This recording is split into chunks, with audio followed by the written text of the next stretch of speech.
Hello बच्चों, इस video के अंदर हम न्यूट्रिशन इन प्लांट्स चैप्टर के क्वेश्चन आंसर्स करेंगे। सो क्वेश्चन नंबर 1 है, why do organisms take food. इसका मतलब है कि ऑर्गेनिजम्स जो होते हैं वो फूड क्यों लेते हैं, मतलब वो खाना क्यों खाते हैं। तो देखिए बच्चों, जितने भी ऑर्गेनिजम्स हैं उनको ज़िंदा रहने के लिए किस चीज़ की ज़रूरत होती है? उन्हें एनर्जी की ज़रूरत होती है। उनकी बॉडी के अंदर वेरियस फंक्शंस होते हैं जिसके लिए उनको एनर्जी की ज़रूरत होती है, ठीक है। अगर वो फंक्शंस नहीं होंगे बॉडी के अंदर तो इंसान जो है या जो भी ऑर्गेनिज्म है वो मर जाएगा, ठीक है। तो फूड क्यों चाहिए होता है? तो फूड हमें एनर्जी के लिए चाहिए होता है ताकि हम लोग जो हैं वो ज़िंदा रह पाएँ और हमारी बॉडी के अंदर जितने भी फंक्शंस हो रहे हैं वो सारे सही तरीके से होते रहें। तो आप इसका आंसर लिखोगे, all organisms require energy for their survival and food provides energy, that's why organisms take food. अब क्वेश्चन नंबर सेकंड है, distinguish between a parasite and a saprophyte. यहाँ पे आपको पैरासाइट और सैप्रोफाइट के बारे में बताना है। तो देखिए, पैरासाइट्स क्या होते हैं? पैरासाइट जो हैं वो लिविंग ऑर्गेनिजम्स को खाते हैं, ठीक है। फिर अब जो पैरासाइट्स होते हैं वो जिस लिविंग ऑर्गेनिज्म को खाते हैं तो वो लिविंग ऑर्गेनिज्म क्या कहलाता है? तो वो होस्ट कहलाता है, ओके। फिर पैरासाइट का एग्जांपल क्या हो गया? राउंड वॉर्म जो है वो पैरासाइट है, ओके। अब आप लिखोगे सैप्रोफाइट के बारे में। तो देखिए, सैप्रोफाइट्स क्या होते हैं? वो क्या करते हैं? वो डेड और डिकेइंग जो ऑर्गेनिजम्स होते हैं वो उनको खाते हैं, मतलब जो मरे हुए सले गड़े ऑर्गेनिजम्स होते हैं वो उनको खाते हैं, ठीक है। और वो लिविंग ऑर्गेनिजम्स को नहीं खाते हैं। सैप्रोफाइट का एग्जांपल क्या हो गया? फंजाई जो है वो एक सैप्रोफाइट है, ओके। अब क्वेश्चन नंबर थर्ड है, how would you test the presence of starch in leaves. तो यहाँ पे आपसे पूछा जा रहा है कि लीव्स के अंदर स्टार्च प्रेजेंट होता है, ये आप कैसे टेस्ट करोगे, ठीक है। तो देखिए, आप लिखोगे, it can be tested by the iodine test. When we remove chlorophyll from leaf by boiling it in alcohol and then put 2 drops of iodine solution, its color changes to blue. Blue color indicates the presence of starch. तो देखिए बच्चों, leaves के अंदर starch present होता है, ये हम iodine test से पता लगा सकते हैं। हम क्या करते हैं? हम लीफ को अल्कोहल के अंदर बॉईल करके लीफ का जो क्लोरोफिल होता है ना उसको रिमूव कर देते हैं। ट्रू फिर हम क्या करते हैं? फिर हम 2 ड्रॉप्स डालते हैं किसकी? आयोडीन सॉल्यूशन की। तो जब हम आयोडीन सॉल्यूशन की 2 ड्रॉप्स डाल देंगे तो उसके बाद हम ये देखेंगे कि कलर जो है वो ब्लू हो जाएगा। तो अब जो कलर ब्लू हो गया है इसका मतलब ये है कि लीव्स के अंदर स्टार्च जो है वो प्रेजेंट है। आई होप आपको ये समझ में आया हो।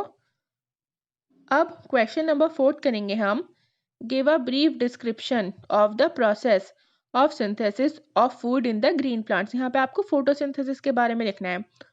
तो देखिए, the process by which green plants make their own food from carbon dioxide and water by using sunlight in the presence of chlorophyll is called photosynthesis.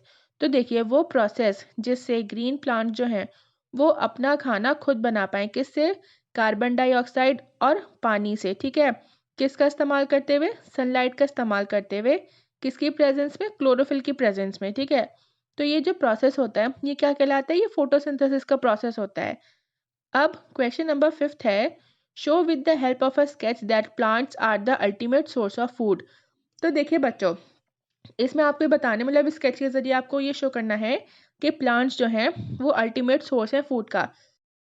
तो देखिए, चाहे हर्बीवोर हो, कार्निवोर हो या ओमनीवोर हो, ये सारे ही प्लांट्स के ऊपर डिपेंड करते हैं फूड के लिए, ठीक है। चाहे वो डायरेक्टली डिपेंड करें या इनडायरेक्टली डिपेंड करें, बट ये तीनों ही प्लांट्स के ऊपर ही डिपेंड है फूड के लिए। अब देखिए कैसे, हर्बीवोर जो होते हैं वो सिर्फ प्लांट्स को खाते हैं, तो मतलब वो डायरेक्टली प्लांट्स को खा लेते हैं, ठीक है। तो वो क्या हो गया? वो प्राइमरी कंज्यूमर हो गया है। देखिए, अब जो ओमनीवोर होते हैं वो क्या करते हैं? वो प्लांट्स और एनिमल्स दोनों को खाते हैं, है ना। तो उन्होंने प्लांट्स को खा लिया, तो एक तरीके से जब वो प्लांट्स को खा रहे हैं तो वो प्लांट के ऊपर अपने फूड के लिए डिपेंड हुए, हैं ना। तो ये क्या हो गए? ये हो गए सेकेंडरी कंज्यूमर। अब देखिए, कार्निवोर जो होते हैं ये सिर्फ एनिमल्स को खाते हैं, ठीक है। तो ये क्या हो गए? ये हो गए टर्शरी कंज्यूमर। अभी टर्शरी कंज्यूमर कैसे हो गए? तो देखिए, कार्निवोर सिर्फ कार्निवोर जो होते हैं वो सिर्फ एनिमल्स को खाते हैं, ठीक है। अब वो जिस एनिमल को खा रहे हैं तो उस एनिमल ने क्या खाया होगा, वो जो एनिमल होगा उसने प्लांट खाया होगा, ठीक है। अब जब उस एनिमल ने प्लांट खाया होगा तो इस वजह से कार्निवोर जो है वो प्लांट के ऊपर ही डिपेंड करने अपने फूड के लिए। क्यों? क्योंकि कार्निवोर उस एनिमल को खाते हैं जो एनिमल प्लांट को खाता है, ठीक है। तो कार्निवोर इनडायरेक्टली प्लांट के ऊपर ही बेस्ड हैं अपने फूड के लिए, ओके। तो ये क्या कहलाएंगे? तो कार्निवोर कहलाएंगे टर्शियरी कंज्यूमर। हर्बीवोर जो है वो डायरेक्टली डिपेंड है, और ओमनीवोर है वो भी एक तरीके से डायरेक्टली डिपेंड ही है, और जो कार्निवोर है ये इनडायरेक्टली प्लांट के ऊपर डिपेंड है अपने फूड के लिए। तो इससे हमें ये पता चल रहा है कि प्लांट जो है वो अल्टीमेट सोर्स है किसका? फूड का। तो यहाँ पे ना बच्चों आप क्या कर सकते हो, आप एक ड्राइंग बना सकते हो जिसमें आप एक हर्बीवोर एनिमल दिखाओ, ठीक है। फिर आप एक ड्राइंग बना सकते हो जिसमें आप ओमनीवोर को दिखाओ, फिर आप कार्निवोर की भी ड्राइंग दिखा सकते हो और इसको ऐसे एक्सप्लेन कर सकते हो। जैसे मैंने यहाँ पे प्लांट लिखा है, फिर एरो लगा के हर्बीवोर लिख दिया, तो यहाँ पे आप हर्बीवोर की पिक्चर लगा सकते हो। फिर एरो लगा के मैंने ओमनीवोर लिखा है, यहाँ पे आप ओमनीवोर की पिक्चर लगा दो। फिर एरो दिखा के मैंने कार्निवोर लिखा है, तो आप यहाँ पे कार्निवोर की पिक्चर दिखा सकते हो। तो एक तरीके से आपका स्केच हो जाएगा, ओके। अब क्वेश्चन नंबर 6 है, fill in the blanks. Part A, green plants are called autotroph since they synthesize their own food. तो देखिए ग्रीन प्लांट जो है वो ऑटोट्रॉफ्स कहलाते हैं। क्यों? क्योंकि वो अपना खाना खुद से बना लेते हैं। फिर सेकंड है, the food synthesize by plants is stored as starch. तो देखिए प्लांट्स जो हैं वो जो फूड को सिंथेसाइज कर रहे हैं वो किस में स्टोर हो रहा है? वो स्टार्च में स्टोर होता है, ओके। फिर सी है, in photosynthesis solar energy is absorb by the pigment called chlorophyll. तो देखिए फोटोसिंथेसिस के प्रोसेस में जो सोलर एनर्जी होती है वो किस पिगमेंट के जरिए एब्जॉर्ब होती है? तो वो क्लोरोफिल के जरिए एब्जॉर्ब होती है, ओके। फिर डी है, during photosynthesis plants take in carbon dioxide and release oxygen gas. तो देखिए फोटोसिंथेसिस में प्लांट जो हैं वो कार्बन डाइऑक्साइड को अपने अंदर लेते हैं और ऑक्सीजन अपनी बॉडी से बाहर छोड़ते हैं, ओके। अब क्वेश्चन नंबर 7 है, name the following, okay. Part A, a parasitic plant with yellow slender and branched stem. तो देखिए एक पैरासिटिक प्लांट है, कैसा? येलो कलर का, और स्लेंडर है और ब्रांच्ड स्टेम है उसका। तो वो क्या हो गया? वो हो गया कसकटा, ओके। अब सेकंड है, a plant that is partially autotrophic. तो वो प्लांट जो पार्शियली ऑटोट्रॉफिक है तो वो क्या हो गया? वो हो गया पिक्चर प्लांट। तो देखिए बच्चों पिक्चर प्लांट को पार्शियली ऑटोट्रॉफिक इसलिए बोलते हैं क्योंकि पिक्चर प्लांट जो है ना वो फोटोसिंथेसिस का प्रोसेस तो परफॉर्म करता है, लेकिन वो क्या करता है उसमें हेटरोट्रॉफिक मोड ऑफ न्यूट्रिशन भी होता है। इस वजह से पिक्चर प्लांट को पार्शियली ऑटोट्रॉफिक बोला जाता है। अब पार्ट थर्ड है, the pores through which leaves exchange gases. तो लीव्स के अंदर जो पोर्स प्रेजेंट होते हैं जहाँ से गैसेस जो हैं वो एक्सचेंज हो रही हैं, तो वो क्या है? तो वो बच्चे स्टोमेटा कहलाते हैं, ओके। वो पोर्स क्या है? वो स्टोमेटा है। अब क्वेश्चन नंबर 8 है, tick the correct answer, okay. कसकटा इज एन एग्जाम्पल ऑफ, कसकटा किसका एग्जाम्पल है? तो वो पैरासाइट का एग्जाम्पल है। फिर बी है, the plant which traps and feeds on insect is. तो देखिए बच्चों पिक्चर प्लांट जो होता है ना वो क्या करता है? वो इंसेक्ट्स को अपनी तरफ अट्रैक्ट करता है, ओके। फिर उनको अपने अंदर ट्रैप कर लेता है और उनको खा लेता है, ठीक है। तो आप इसका टिक लगाओगे थर्ड पे, पिक्चर प्लांट पे। पिक्चर प्लांट एक इंसेक्टिवोरस प्लांट है, ओके। अब क्वेश्चन नंबर 9 है, तो देखिए अब आपको थोड़ा और अच्छे से क्लियर हो गया होगा कि पिक्चर प्लांट जो होते हैं वो पार्शियली ऑटोट्रॉफिक इसलिए कहलाते हैं क्योंकि वो फोटोसिंथेसिस का प्रोसेस तो कर रहे हैं लेकिन वो इंसेक्ट्स को भी अब ट्रैप करके खा जाते हैं, और वो इंसेक्ट्स को ट्रैप करके खा रहे हैं क्या है? ये एक हेटरोट्रॉफिक मोड ऑफ न्यूट्रिशन है, ओके। तो इस वजह से पिक्चर प्लांट्स को हम पार्शियली ऑटोट्रॉफिक्स कहते हैं, ओके। क्योंकि वो फोटोसिंथेसिस तो कर रहे हैं बट उनका मोड ऑफ न्यूट्रिशन क्या है? वो हेटरोट्रॉफिक है। अब क्वेश्चन नंबर 9 है, match the items given in column 1 with those in column 2। आपको कॉलम 1 को कॉलम 2 से मैच करना है। तो बच्चों यहाँ मैंने ऑलरेडी मैच कर दिया है। क्लोरोफिल को आप मैच करोगे लीफ से। क्लोरोफिल कहाँ प्रेजेंट होता है? लीफ में। नाइट्रोजन को आप मैच कर दोगे राइजोबियम से। राइजोबियम क्या होता है? वो नाइट्रोजन को फिक्स करता है सॉइल में। ओके। फिर कसकटा क्या है? कसकटा एक पैरासाइट है। ओके। एनिमल्स, एनिमल्स क्या होते हैं? हेटेरोट्रॉफ्स, वो अपना खाना खुद से नहीं बना पाते। इंसेक्ट्स, इंसेक्ट्स का मैच कर दोगे पिक्चर प्लांट से। पिक्चर प्लांट जो है वो इंसेक्ट्स को ट्रैप करके खा जाता है। अब क्वेश्चन नंबर 10 में आपको ट्रू और फॉल्स बताना है। Carbon dioxide is release during photosynthesis. तो ये स्टेटमेंट फॉल्स है, क्योंकि फोटोसिंथेसिस के प्रोसेस के दौरान कार्बन डाइऑक्साइड नहीं रिलीज होती, ऑक्सीजन रिलीज होती है। फिर सेकंड है, plants which synthesize their food are called saprotrophs. तो इसका मतलब है कि प्लांट्स जो अपना खाना खुद से बना लेते हैं वो सेप्रोट्रॉप्स कहलाते हैं। नहीं, ये स्टेटमेंट फॉल्स है, वो ऑटोट्रॉप्स कहलाते हैं। फिर थर्ड है, the product of photosynthesis is not a protein. तो ये स्टेटमेंट बच्चों ट्रू है। क्यों? क्योंकि प्रोडक्ट जो है फोटोसिंथेसिस का वो क्या है? वो ऑक्सीजन है।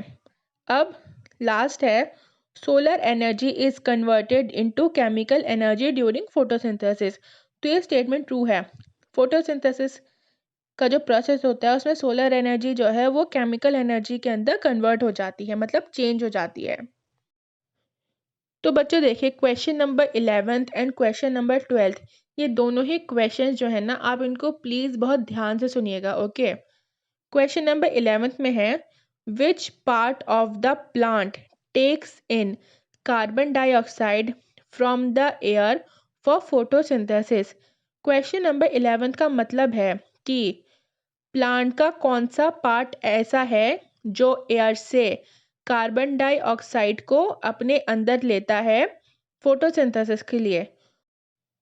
तो देखिए बच्चों, वो कौन सा पार्ट है? वो है स्टोमेटा। ओके।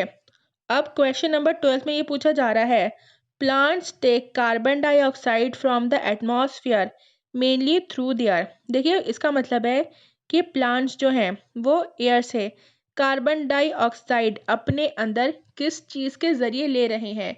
तो देखिए, वो लीव्स के ज़रिए ले रहे हैं। लीव्स के ज़रिए कार्बन डाइऑक्साइड जो है वो कहाँ पे जा रहा है? वो जा रहा है स्टोमेटा के अंदर। आई होप आपको ये समझ में आया हो अच्छे से। तो क्वेश्चन नंबर 11th का आप टिक करोगे स्टोमेटा पे, और क्वेश्चन नंबर 12th का आप टिक करोगे लीव्स पे। बच्चों, क्वेश्चन नंबर 11th और 12th काफ़ी कंफ्यूजिंग है, तो आई होप आपने इनको अच्छे से सुना हो। ओके।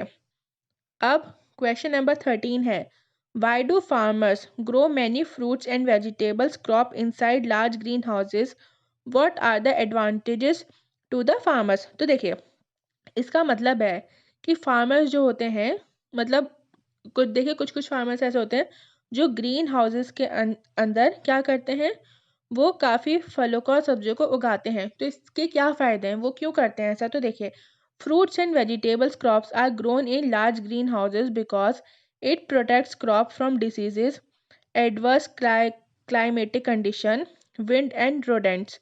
तो देखिए, फ्रूट्स एंड वेजिटेबल्स को फार्मर्स ग्रीन हाउसेस के अंदर, बड़े बड़े ग्रीन हाउसेस के अंदर इसलिए उगाते हैं क्योंकि ग्रीन हाउसेस जो हैं वो क्रॉप्स को प्रोटेक्ट करें, किससे? बीमारियों से।